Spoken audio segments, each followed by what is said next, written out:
hombres. A veces queremos bendecir lo que Dios está maldiciendo. O queremos maldecir lo que Dios está bendiciendo. ¿Por qué tan pocos quieren pagar el precio de anunciar el tiempo de Dios? Porque pocos quieren guardarse para Él. La iglesia tiene mucho que hacer en el territorio donde está. No es simplemente que tú participes de un culto, que hagas tu devocional, pidas perdón por tus pecados y hay algo más que hacer. Como que no, hay mucho que hacer. Y por eso está citado a este entrenamiento. Que la figura que en los cielos se hace con las constelaciones, con las estrellas, está hablando de un mensaje donde se reconoce la justicia de Dios, tal como acabamos de leer, y donde se anuncia la redención del hombre. Ahora, el propósito de que Jonás fuera tragado por este monstruo marino era por lo que tenía que pasar dentro de este que tiene encadenado a los peces. ¿Quién ayuda más en una casa, los hijos o la esposa? Colabora más una esposa, lleva una carga más fuerte. Y Cristo está hablando de su esposa al final de los tiempos. Bueno, buenos días para todos. Si recuerdan ese maravilloso entrenamiento que tuvimos en los últimos meses, es una bendición para todos nosotros porque contamos con eh, esa enseñanza que se dio a través del ministerio de una forma especial, enseñándonos acerca de estos tiempos tan importantes para cada uno de nosotros y sobre todo por el mensaje que quiere dar el Señor en estos tiempos para nosotros como iglesia. El entrenamiento finalizó, pero se ha hecho una recopilación de todos los videos, de tal manera que si usted desea adquirir el completo entrenamiento, puede hacerlo a través de una ofrenda.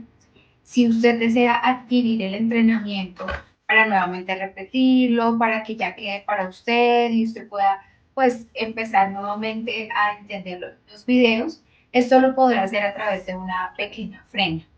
Si usted está interesado, por favor, inscríbanos al interno del ministerio o al contacto de cualquiera de nosotros y nosotros le daremos la completa información de cómo es pues el tema del pago y demás.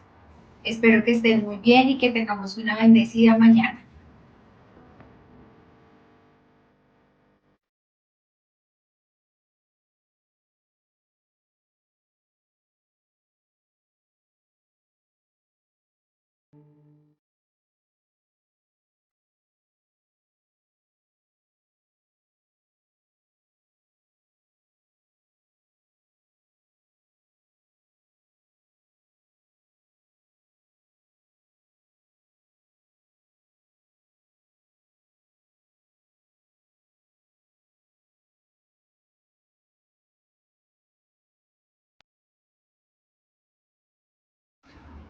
Muy buenos días, Dios los bendiga.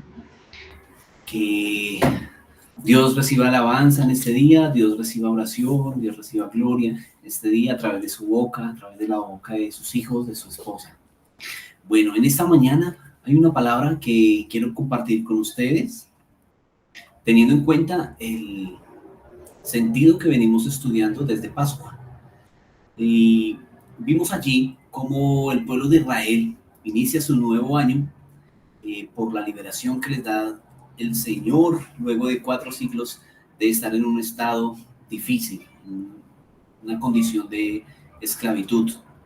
Y esa noche de Pascua, que bien conocemos, sale el pueblo de Israel y comienza una nueva vida, un giro de 180 grados, donde van a tener que cambiar su mentalidad, tener que cambiar, bueno, totalmente todo lo que ellos estaban acostumbrados de generación en generación. Viene ahora una nueva temporada.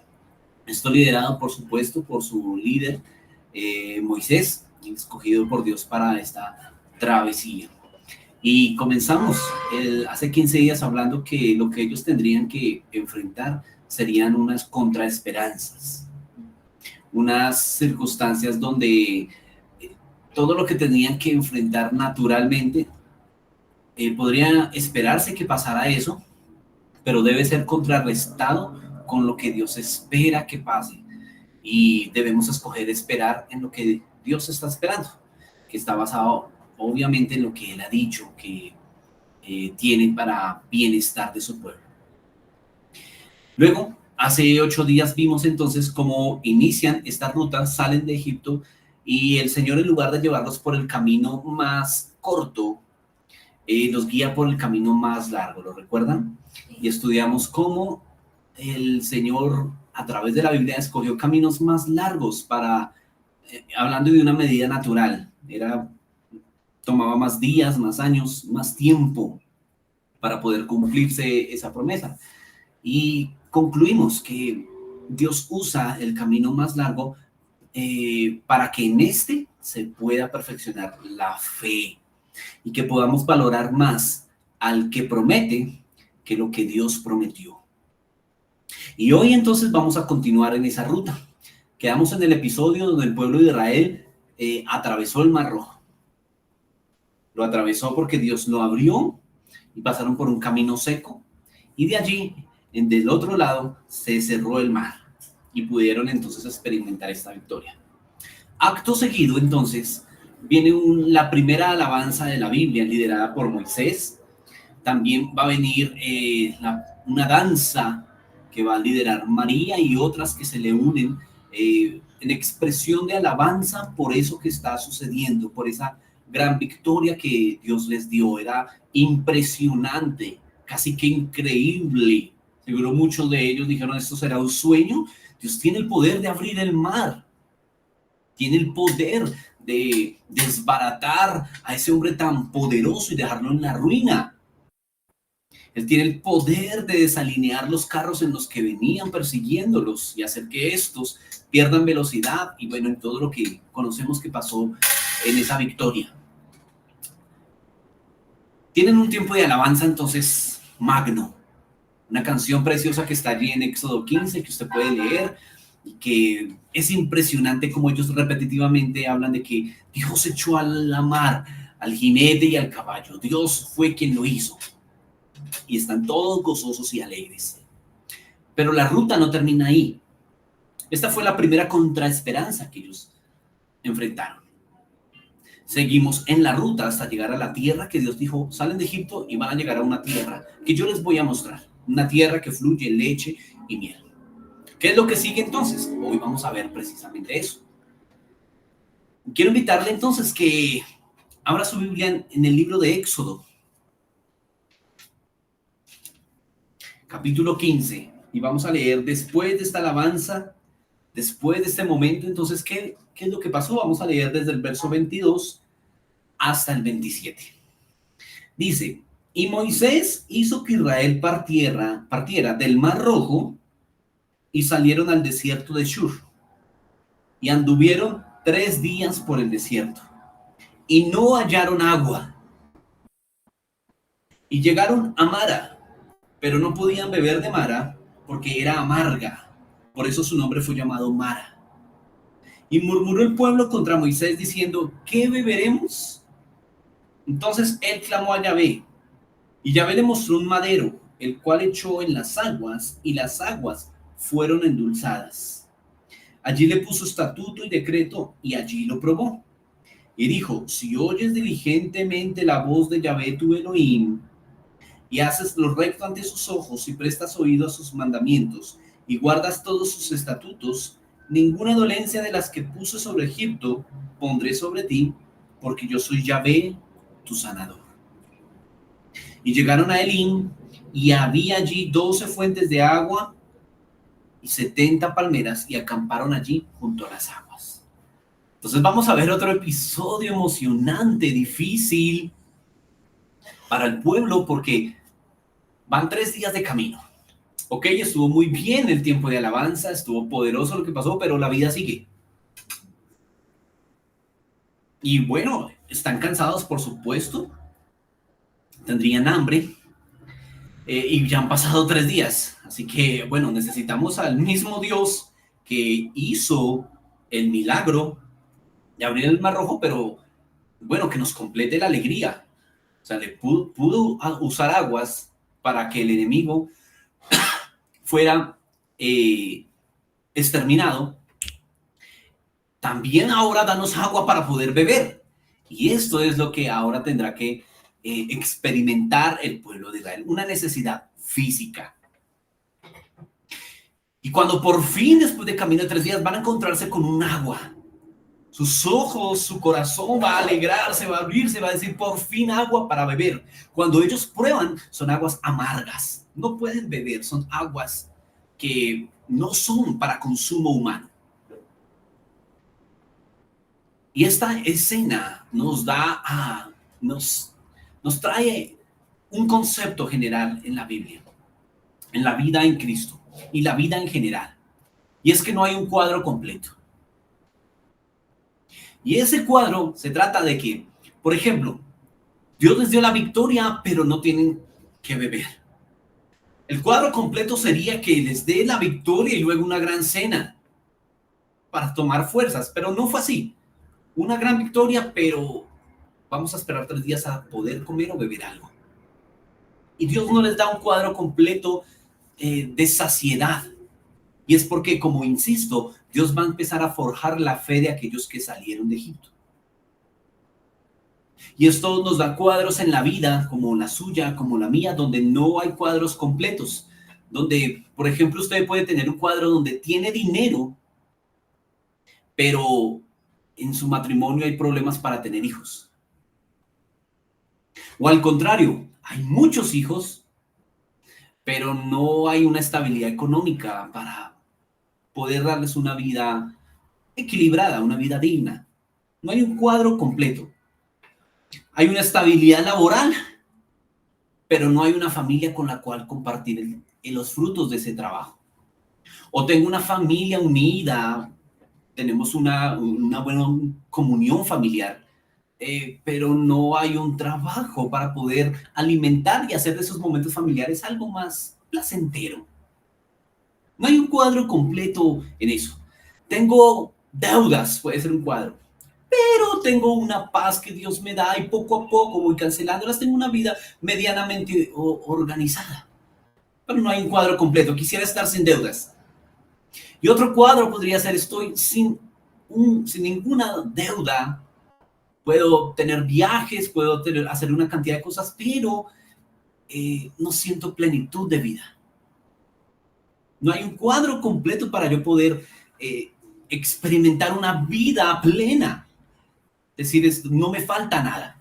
Tenemos el ejemplo también de una chica que no era agraciada cuando niña, no tuvo ningún novio en la escuela, pero creció y pudo formalizar su hogar. Y vemos el otro cuadro de la chica que era popular en la escuela, en la universidad, pero luego de años no tiene hijos ni ningún hombre la tomó en serio. Y así podemos ver en la vida muchos cuadros, muchas experiencias cotidianas, muchos contextos de familias donde decimos falta algo. No tenemos la ficha de ese ajedrez o esa ficha de ese rompecabezas que me hace falta para estar completo. Y aquí vamos a ver entonces cómo Dios permite que su pueblo llegue a aguas amargas. Y Dios puso lo amargo en la vida para darnos enseñanza, para hacernos madurar. De hecho, nos lo dejó en el cuerpo humano. Por ejemplo, la lengua está dividida en partes donde una parte de ella, por ejemplo, la punta de la lengua se va a encargar de experimentar lo dulce, esos sabores que disfrutamos de los alimentos dulces. En la parte de atrás está lo ácido y a los costados está precisamente lo amargo. Dios puso en la lengua 2 costados donde allí se va a sentir lo amargo. Él quiere que experimentemos lo amargo.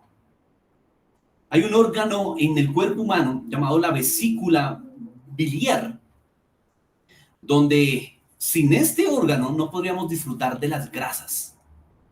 Está ubicado debajo del hígado, es como en forma de pera y tiene un líquido allí que es la bilis. Y precisamente gracias a este amargo líquidos son los que ayudan a regular las grasas en el cuerpo para que podamos experimentar de esa manera saludable las grasas. Hay un equilibrio a través de este líquido amargo y Dios lo dejó en el cuerpo. Y así lo puso para darnos una señal de vida, que vamos a tener momentos amargos, vamos a llegar a aguas amargas en la vida. Sin embargo, es muy especial ver la manera en que Dios cambia la amargura o cómo Dios cambia esos momentos. En primer lugar, Dios nunca va a prometer en toda su palabra que no experimentaremos dolor, ni desilusión o decepción o aflicción. Todo lo contrario, siempre está insistiendo que el justo va a tener aflicción, que si el justo cae 7 veces lo va a levantar el Señor, que si pasas por aguas no te vas a ahogar, que si pasas por fuego no te vas a quemar, etcétera. Conocemos decenas de versículos que nos dan esas promesas. De hecho, en una enseñanza que dimos hace un tiempo, hablamos de la peor promesa de Jesús cuando dijo: en el mundo van a tener aflicción, pero confíen, yo he vencido al mundo. Así que Dios no nos está diciendo: vas a librarte de esos momentos, no vas a saber qué es el fuego, no vas a saber lo que son momentos de presión, todo lo contrario. Él dice: vas a pasar por eso, y por momentos amargos también vas a pasar y a beberlos. Vas a intentar querer tener un cuadro completo, pero vas a darte cuenta que aunque yo te dé victorias momentáneas, al otro día tendrás que volver a confiar en mí, a esperar en mí. ¿Recuerdan lo que hablamos hace 8 días de ese campus de la fe, en esa sede de llamada esperar en Dios? Pues esa espera en Dios, Dios quiere que sea continua. Y esto este pensamiento de la Biblia, este pensamiento de Dios es muy contrario a lo que nosotros tenemos, a un concepto de cuidado o de paternidad. O dígame, ¿quién de nosotros trata a sus hijos de una manera como la que estoy hablando? Nosotros no queremos que nuestro hijo le dé una gripa. De hecho, ellos se resfrían y nosotros ya nos afligimos. Ni se diga si tenemos que llevarlos al médico por una enfermedad y tenemos que dejarlos en cuidados intensivos. Nosotros queremos que ellos de bebés no se caigan, que ellos estén bien cuidados, que no les duela nada. Quisiéramos que no tuvieran ninguna decepción amorosa, que nada les duela, que todo fuera perfecto en sus vidas. La mayoría de padres y madres sueñan esto, ¿verdad? Sin embargo, Dios quiere que sepamos que nosotros, sus hijos, debemos, a través del dolor, a través de lo amargo, tener una enseñanza de fe. Y es que Dios no va a cambiar eso. Nunca lo prometió que iba a cambiar. De hecho, aquí en este pasaje, noten que Él no dice: no tomen de esas aguas. Él los deja tomar y pasar el mal momento. Pero Él transforma la circunstancia, no te saca de ella. ¿Ha notado cuando dice que Él es el ancla de nuestra fe en nuestro barco? Nosotros no quisiéramos eso. Si viéramos a nuestro hijo en un barco, nosotros quisiéramos sacarlo del barco, pero el Señor dice: no vas a salir de ese barco, te vas a quedar en el barco y vas a estar firme, vas a tener un ancla llamada fe. Y esa es la manera en que Dios hace madurar a los hijos, y es la manera en que nosotros también debemos conocer cómo Dios trata. Y no estoy hablando en ningún momento que Dios no cuida de nosotros. Por supuesto que nos cuida, por supuesto que nos provee. Él no es malvado que quiere hacernos sufrir, sino que Él va finalmente a cambiar la circunstancia. Él va a transformar las aguas. No es que echó fuera esas aguas y volvieron a salir otras, no, esa misma circunstancia, esa misma amargura va a tener un agente transformador. En este caso, con Moisés, fue un pedazo de madera que va a caer en esas aguas y va a transformar las aguas. Y esa es la manera en que Dios transforma y nos enseña la fe. No cambiándonos de contexto. Dice: bueno, no, mira, esas aguas allá, ni te acerques. No. En esa circunstancia, en medio de la tormenta, es donde yo te voy a dar paz. En medio de esas malas noticias es donde vas a aprender a esperar en mí. En medio de eso difícil que te está pasando, es donde vas a tener que poder confiar. Ahora, ¿qué pasa entonces cuando Dios va a empezar a tratar el corazón? Dios se les revela a ellos como el sanador. Cuando cambia las aguas, se le muestra a Moisés y les da decretos, estatutos y les dice, yo soy tu sanador. ¿Por qué le dice sanador? Luego se habían enfermado. Y es porque tiene que sanar el corazón de ellos. Porque ellos empezaron a renegar, a decir, ¿y ahora qué vamos a beber? Y esa amargura que no solamente estaba en esas aguas, sino en el corazón de ellos, es la misma que se presenta en nosotros en muchas circunstancias de la vida. Y es esa amargura como fruto de un resentimiento, que la amargura es simplemente esa consecuencia, eso que brotó luego de un tiempo que yo tuve resentimiento acerca de algo, una ofensa del pasado que no he tramitado, que simplemente dijo, ay, eso pasa. Una ofensa que yo no le quiero poner cuidado a eso y dejémoslo ahí a un lado. Pero está ahí en el corazón por un poco tiempo, por mucho tiempo, y que creemos que no es significativo. Ni hablar de las grandes ofensas o grandes cosas que nos pasaron, de asuntos más serios, donde fuimos ofendidos a nivel corporal, en un maltrato, en una herida de algún padre, alguna madre, de algún ex esposo, alguna ex esposa, alguien que nos hirió de verdad, profundamente, y simplemente dijimos, ya pasó. Cuando eso queda en el corazón y no se tramita, pequeño o grande, va a evidenciarse más adelante, como dice la Biblia, como una raíz de amargura. Por esos eventos del pasado que se ignoraron o que se les puso un tapete y dijimos, dejemos eso así ya, es mejor no hablarlo. Sin embargo, Dios nos va a instar en su palabra que desechemos toda amargura. ¿Por qué? Porque la persona amargada va a tener varias evidencias. Es evidente saber cuando alguien está amargado por alguien o por algo. Y voy a nombrarle algunas de esas evidencias. Y es que en el estado de ánimo siempre predomina el enfado. La ira, es enfadado. Siempre está reaccionando a cosas sencillas con enfado, con violencia tanto en su vocabulario o en su expresión corporal. Es pendenciera. Tiene constantemente conflictos con personas que conoce o con extraños. No se aguanta que le piten en el tráfico porque él inmediatamente va a reaccionar violentamente. Eso puede ser una señal de amargura. Algo le está pasando en el corazón a alguien que está así. Son muy agresivos verbalmente, insisto, y pueden llegar a ser agresivos simbólicamente. Son extremadamente irónicos. Su expresión facial también resulta muy evidente.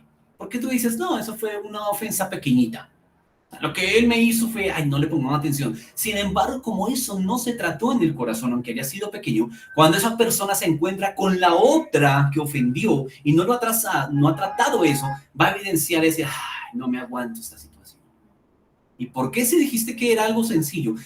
Porque eso que fue resentimiento empezó a crecer y brotó una raíz de amargura.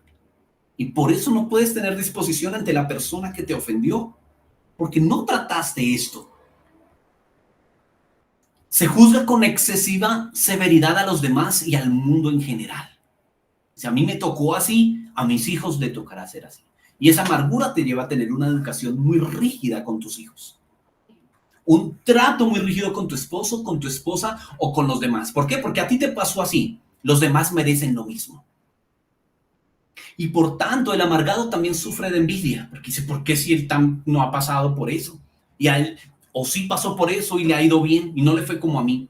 Y sufre de envidia a causa de eso pequeñito o grande, insisto, que no trató. Y esto también lo podemos tratar, que podemos volvernos unos amargados con Dios. Así como el pueblo de Israel empezó a renegar y decir, ¿y ahora qué vamos a beber?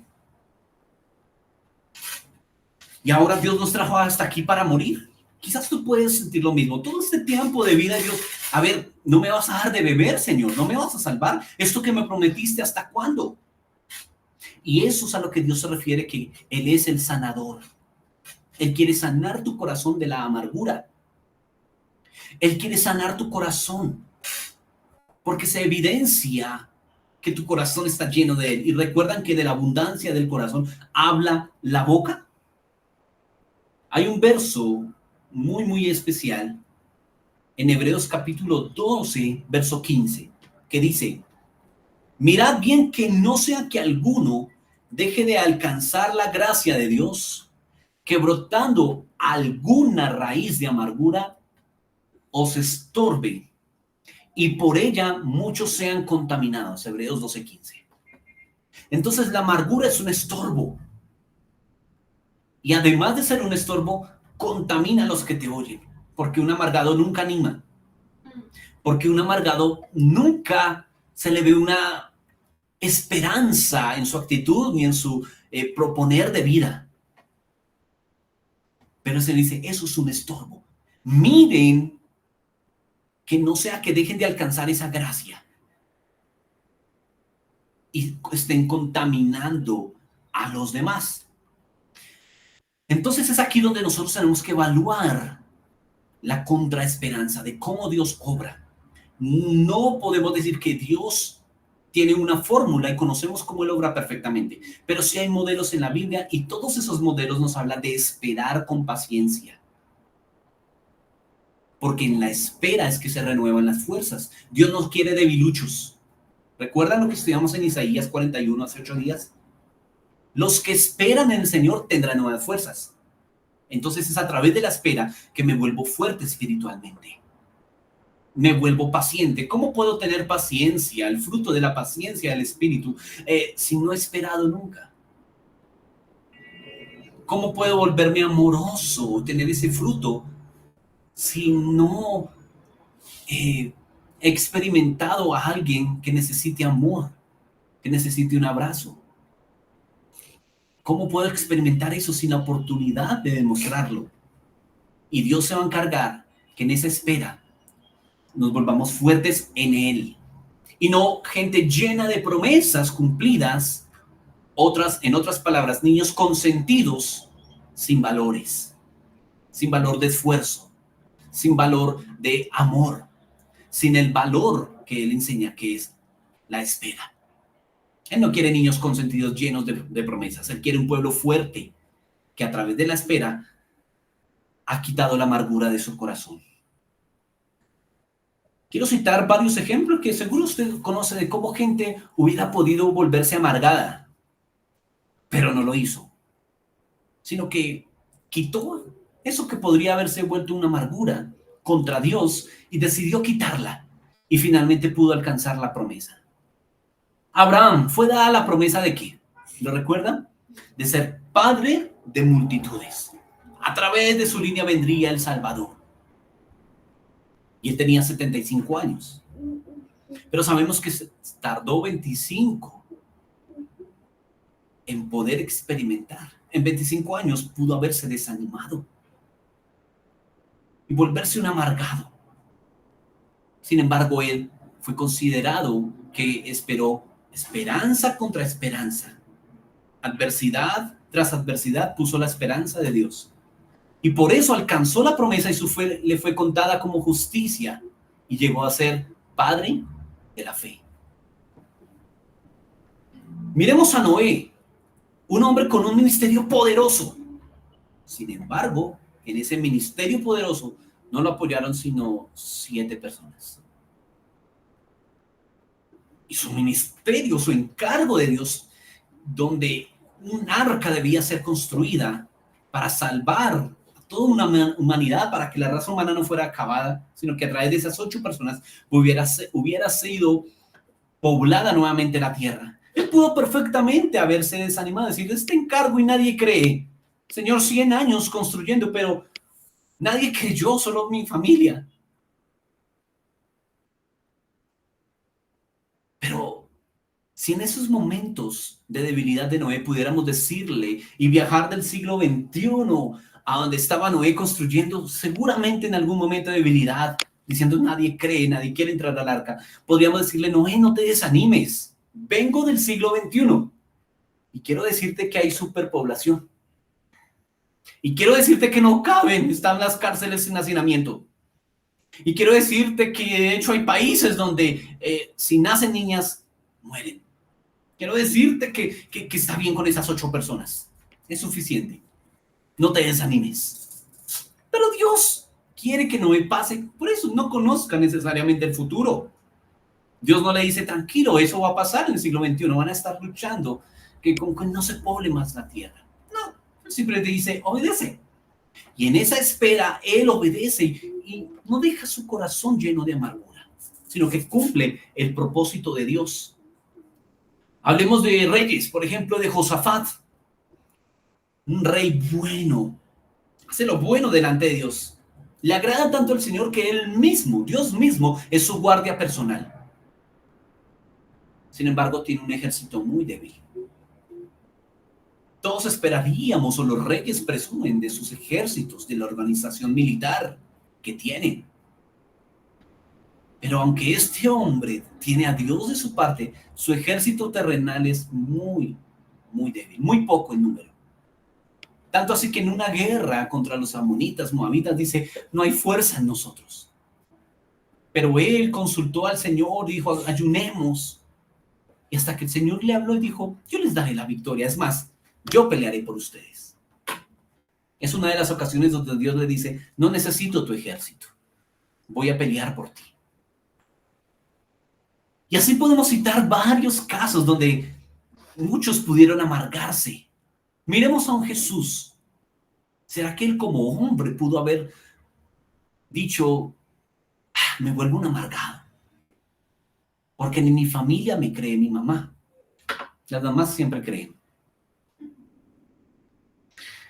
Pero ninguno de sus hermanos, de hecho ninguno de los de su pueblo, de su ciudad natal, va a creer en él. Dicen, no. De hecho, irónicamente dicen, él no es el Mesías, él no es el hijo de José luego, el carpintero. Y en muchos momentos de dolor pudieron transformarse en amargura en Jesús. Cuando muere su primo Juan, por ejemplo. Cuando lo defrauda su contador y estar sacándole dinero de la bolsa, él sabiéndolo. Pero Jesús no se dejó amargar. No atesoró eso en el corazón. Cuando Pedro, quien prometió dar su vida por él hasta la muerte, pero luego se encuentra su mirada con él en el preciso momento, en la tercera vez que está negándolo. Y no lo vemos a él más adelante cuando resucita con amargura en su corazón diciendo, no te me acerques, me ofendiste, me negaste, no voy a poder superar eso. Ese no es Jesús. Él no cae en la trampa de la ofensa. Cuando sus íntimos, los que prometen dar su vida por él, le rechazan, le negamos. Ese no es Jesús. Él pasa por alto la ofensa y no deja que la amargura llegue a su corazón. Y así varias ocasiones con la incredulidad de sus amigos, que no puede hacer un milagro, la muerte de su padre terrenal. Cuando muere José, no nos da la Biblia detalles de cómo, ni cómo fue el duelo de él, pero él pudo haberse amargado por muchas otras circunstancias también. Sin embargo, él desechó la amargura porque la amargura es un estorbo para el cumplimiento. Pero la amargura siempre va a querer tener lugar en nosotros para no dejarnos avanzar en la ruta hacia la tierra prometida. Así que niños y grandes que escuchan, vamos a pasar momentos amargos en la vida. No todo es felicidad, sino que en medio de eso Dios se va a manifestar y a transformar la circunstancia, por supuesto, pero sobre todo nuestro corazón. Hay una fruta que se llama la fruta milagrosa, que voy a leerles el nombre científico porque no hay otro nombre con el cual se conozca el árbol que da esta fruta. Syncephalum dulcificum. No hay otro nombre con el que se le conozca, por eso doy el nombre científico. Esta planta es originaria de Tailandia y de países del norte de África. y es conocida por que su fruto hace algo milagroso. Y es que es una baya roja, es una suerte de uva roja en su forma. Y es que cuando se come, tiene una proteína que va a neutralizar los sabores amargos o ácidos por 45 minutos. ¡Qué precioso! Pero es un fruto, es una fruta que es escasa. Solamente el 24% de este tipo de árboles pueden dar este fruto. Por eso es tan escaso. Y adicional, aunque es un árbol que va a crecer hasta los 5 metros aproximadamente, el primer año solamente crece entre 2 y 3 pulgadas. Cualquiera diría, no, esto no crece, murió. Pero no, es muy lento el crecimiento de este árbol.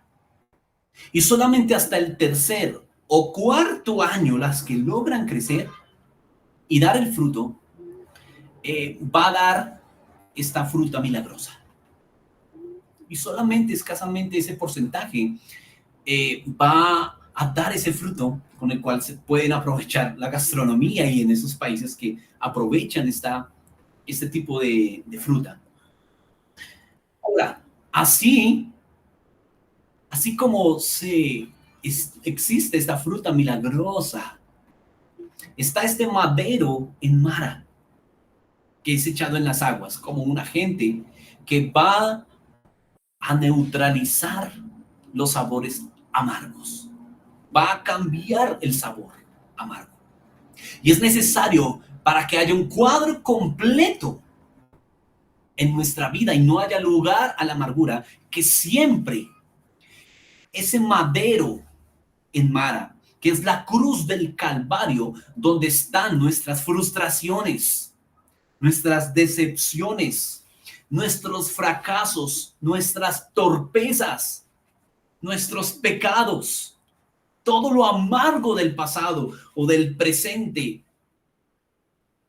y todo lo que podamos esperar del futuro, donde no vemos luz, sino todo es gris, todo eso el madero de la cruz lo tomó.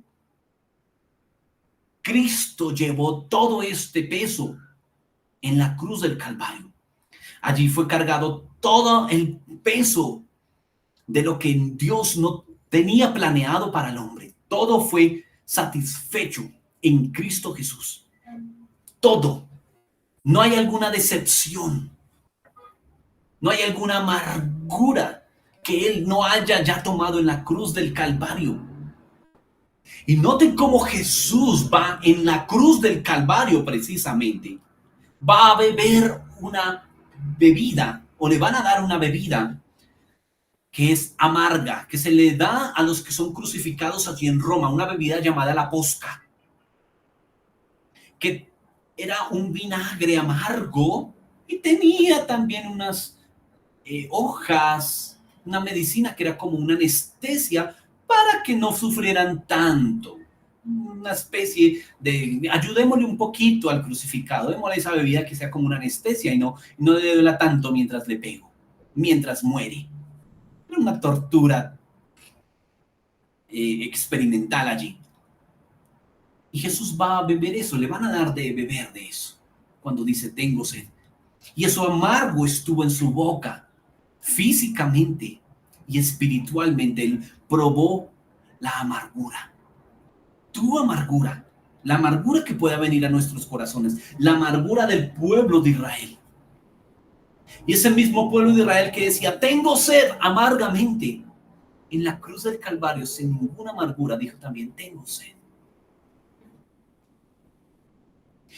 Cristo sabe la importancia de que mantengamos un corazón sano a pesar de los tiempos amargos, a pesar de los sabores amargos, a pesar del cuadro incompleto.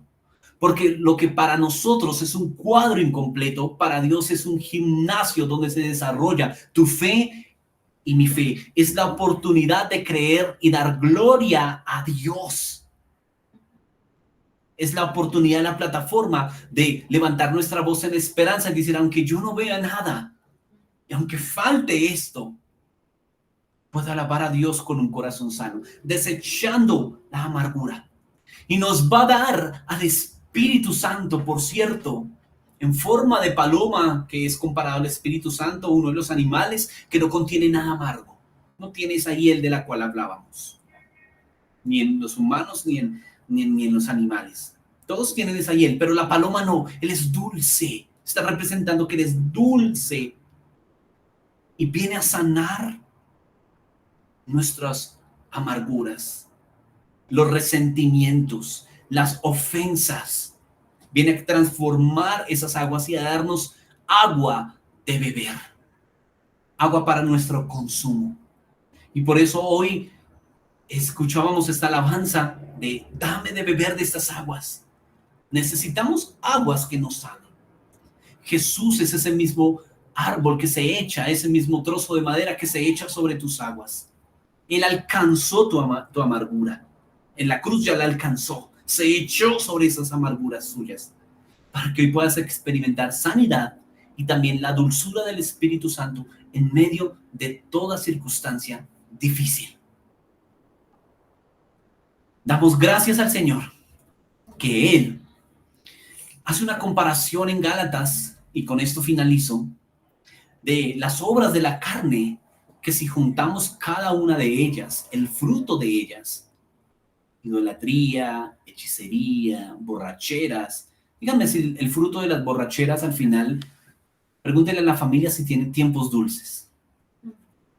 Llegué a las 3 de la mañana, mamá, ay, qué felicidad, hijo, qué dulce momento. O generalmente es otros momentos amargos que hacen pasar las personas que tienen este tipo de conducta de borrachera. Y no solo nos enfaticemos en eso, sino en todo lo que habla allí Gálatas 5, de lo que hace la carne.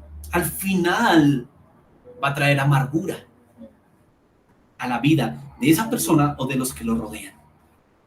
Pero luego dice más, el fruto del Espíritu, hablando de Espíritu Santo, el Espíritu de Dios es amor, gozo, paz, paciencia, benignidad, bondad, fe, mansedumbre y templanza. ¡Qué fruto tan dulce! ¡Qué fruto milagroso! Es el Espíritu Santo que puede transformar, hacer el milagro de cambiar, pero no por 45 minutos, sino cada día que probemos de Él, de que tengamos comunión con su Espíritu. Cambiar lo amargo por amor. Cambiar la tristeza por el fruto milagroso, el gozo. Cambiar la intranquilidad y la angustia por el fruto de la paz. La desesperación, comamos de este fruto por la paciencia. La maldad, la malicia por benignidad. Lo odiosos y lo indiferentes que nos lleva a ser la amargura. ¿Ven que hay una indiferencia por las cosas del Señor? Por lo bueno. Eso es fruto de la amargura muchas veces. Es decir, yo soy indiferente. En realidad es una pared de un corazón amargo. Con Dios, o con un pastor, con un líder, con algo. Pero Dios dice, cambien eso por bondad. Cambien la incredulidad por fe. Cambien el ser violentos por ser mansos y humildes. Este fruto de mansedumbre. Ese es el fruto milagroso que Dios nos invita a comer cada día y que produce en nosotros que esos sabores amargos podamos decir como el Señor: Padre, perdónalos porque no saben lo que hacen. Él nos estaba dejando llevar por el momento amargo, porque su corazón estaba sano. Que nosotros no nos dejemos llevar por los momentos amargos para que la amargura entre a nosotros, sino que el fruto del Espíritu esté siempre en nosotros. Amén. Si usted se identifica con esto, le invito a que oremos. Y si usted es un amargado, ya no se llame así. Dios quiere llevarte de Mara, de ese lugar de amargura, a Elim, donde hay fuentes de aguas, donde hay 12 palmeras, donde puedes disfrutar de la sombra de de Cristo, de este árbol precioso, y beber agua pura y sanar toda dolencia. Él es tu sanador de tu cuerpo y de tu alma. Amén. Oremos. Padre, gracias porque tú eres la fuente de agua de vida, y esta agua sacia nuestro ser. Y es una fuente inagotable de agua pura, sin ningún tratamiento humano. Es un agua directamente del manantial del trono de Dios. Y de esa agua, que ahora es un río de Dios, que viene del trono de Dios y del Cordero, viene la salvación para las naciones.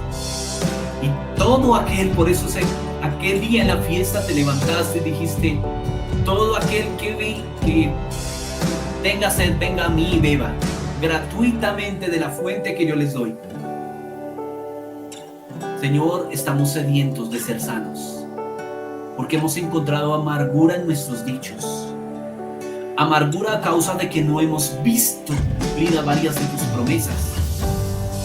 En otras ocasiones porque no hemos podido vencer la pobreza, vencer pecados, porque no se ha cumplido el ver a mi familia a tus pies, porque no he podido alcanzar algo.